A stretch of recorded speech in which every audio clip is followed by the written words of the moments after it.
કોઈ ઇતિહાસ શું છે? આમ તો ભગુડા એટલે અમારા આહિર સમાજ એટલે કામળિયા આંખના આહિર ભાઈઓ એ વર્ષો પહેલાં તો માલધારી એટલે આપણે માલઢોરનો જ અમે વ્યવસાય કરતા અને પોતાના નેહડા અલગ અલગ જગ્યાએ લઈ જ્યાં પાણી અને જ્યાં ખડ હોય ત્યાં જ પહેલાં વસવાટ વધારે કરતા હતા. એમાં ઘટના એવી ઘટે છે કે માં એ અમારા કોઈ વડીલને ત્યાં એને મળે છે અને એમનું જે કોઈ શ્રદ્ધા કે છે કે પછી આખો પરિવાર માને ખૂબ ચાહે છે માને અને ત્યારે મા એમ કહે છે કે મારે હવે તમારી સાથે આવવું છે. તો મા એ વડીલોની સાથે અહીંયા ભગુડા પધારેલા. દંતકથાઓ બીજી અનેક માણસો એની રીતે ઓલું કરે છે, પણ સત્ય વસ્તુ આ છે કે મા એમને ત્યાં મળેલા અને એ મા એ અમારા જે ભાઈઓ જે બધા હતા એમની સાથે અહીંયા ભગુડા પધારે. એટલે કાપડામાં કેવી રીતે? હા, પછી એમાં એવી એક અમારે હાલમાં પણ પરંપરા છે કે દાખલા તરીકે મારે સરને ભંબર છે તો હું મારા દીકરાને કામળિયા પરણાવું અને પછી એ જે કામળિયાની દીકરી અમારા ઘરે આવે અને પછી પાછી એને જે દીકરો થાય એ દીકરાને પાછું એ જ ઘરે ફૂઈ વાહે ભત્રીજીનો એક રિવાજ ત્યાં પરણાવે તો બીજી વાર જ્યારે એવું થાય ત્યારે માં એ ખારણામાં કાપડામાં માં આવે છે. એવા અમારા ઘણાની ઘરે માતાજીના હજુ થાંભા છે.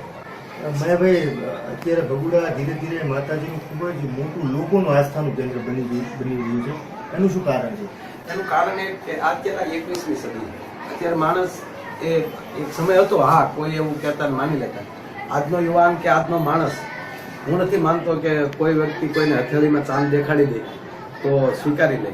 નહીં, આ ચમત્કારની પણ વાત નથી, ચમત્કારની ભૂમિની પણ વાત નથી, પણ એક નરું સત્ય છે કે મા ઉપર જે શ્રદ્ધા રાખે છે એનું એ મા એવી અંદરથી એને શક્તિ આપે છે જેથી કરીને એના વડે એનું કામ થઈ જાય છે. અને એવા અનેક દાખલા છે. અને બીજી વસ્તુ એ છે કે હું એટલું જ માનું છું, હું પણ કોઈ અંધશ્રદ્ધાને કે કોઈ ચમત્કારને માનનારો બિલકુલ માણસ નથી, પણ છતાં મારું શ્રદ્ધાનું કેન્દ્ર અહીંયા માંગલમાં થાય છે. બીજા એને મોગલ કહે પણ અમે એને માંગલમાં કહીએ છીએ.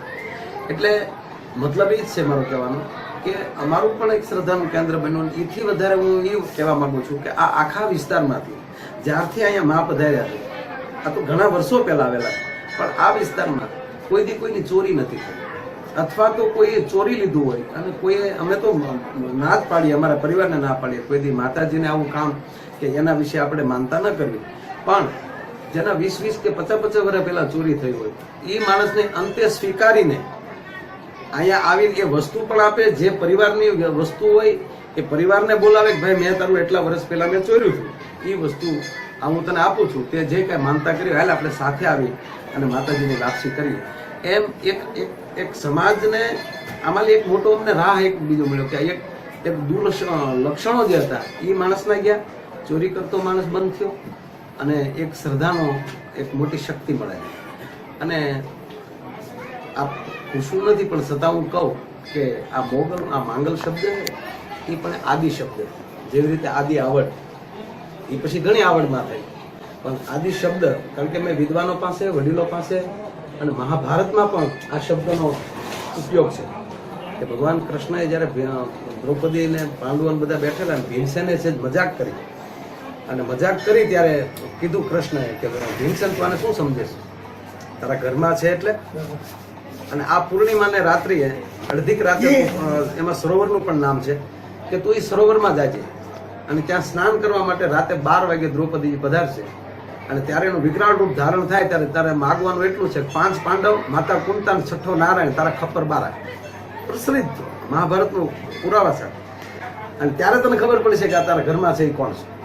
અને જ્યારે એ 12 વાગે રાતે દ્રૌપદી જ્યારે સ્નાન કરવા આવ્યા અને પરારૂપ ધારણ કર્યું અને ત્યારે ભીમ અવાજ કરે છે કોઈ જીવ હાજર જેને માગવું હોય એ માગે. અને ત્યારે ભીમસેનને ભગવાન કૃષ્ણએ કીધું હતું માગીને તરત 5000 પાણીમાં હેઠો વયો જાય નહીં તો માર નાખશે. અને ત્યારે જ્યારે માં દ્રૌપદી જ્યારે આવું વિકરાળ રૂપ ધારણ કરીને બોલે છે, વિશાળ રૂપ ધારણ કરે, અને ત્યારે ભીમસેન એમ કહે છે 5 પાંડવ, માતા કુંતા અને 6ઠ્ઠો નારાયણ, તારા ખપ્પર 12. અને કોણ છો તું એ કહેવા જાય એટલે ભીમસેન 1000 પાણીના અંદર વયો ગયો હતો અને 1000 પાણી હહાડા બળી ગયો હતો, મોઢામાં ગલ નીકળેલો. ત્યારથી પણ શબ્દ મોગલ, મોઢામાં આગનો ગોળો નીકળે, ત્યાંથી પણ એક આદિ શબ્દ એ વપરાણો છે એવું મેં વિદ્વાનો પાસેથી સાંભળ્યું છે. અને માને ખૂબ અહીંયા એક ખૂબ કૃપા છે અને શ્રદ્ધાળુઓ એના પોતપોતાની શ્રદ્ધાઓ લઈ અને અહીંયા પધારે છે. મા એમની બધી આશાઓ પૂરી કરે છે. બહુ સરસ.